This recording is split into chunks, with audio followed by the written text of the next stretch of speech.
அனைவருக்கும் வணக்கம். இன்னைக்கு ஜூன் 27, 2024 வியாழக்கிழமை. தினமணியில் இருக்கிற முக்கியமான நியூஸஸ் என்னென்னு பார்க்கலாம்.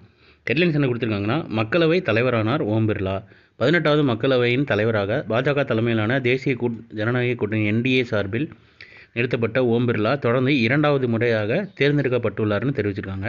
அப்புறம் லெஃப்ட் சைடில் பாருங்கள், நாடாளுமன்ற கூட்டத்தொடரில் குடியரசுத் தலைவர் இன்று உரையினே தெரிவிச்சிருக்காங்க.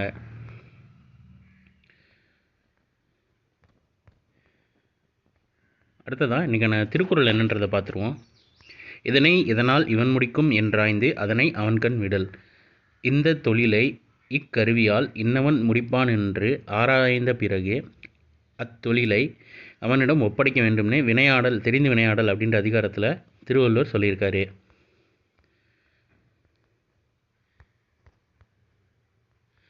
அடுத்ததாக மக்களவை எதிர்க்கட்சி தலைவர் ராகுல் காந்தி அவைத்தலைவர் அங்கீகாரம் தெரிவிச்சிருக்காங்க. மக்களவை எதிர்க்கட்சி தலைவராக காங்கிரஸின் MP ராகுல் காந்தியை அவைத்தலைவர் ஓம் பிர்லா புதன்கிழமை அங்கீகரித்தார். தனது 25 ஆண்டுகால அரசியல் பயணத்தில் அரசியல் சாசன பதவியை ராகுல் ஏற்றிருப்பது இதுவே முதல் முறை கொடுத்துருக்காங்க. கீழே ஒன்று கொடுத்துருக்காங்க பாருங்கள், அதான் இம்பார்ட்டண்ட்டு. கேபினட் அமைச்சருக்கு நிகரான அந்தஸ்து. மக்களவை எதிர்க்கட்சி தலைவர் அந்த பதவியானது மத்திய கேபினட் அமைச்சருக்கு நிகரான அந்தஸ்து கொண்டதாகும்.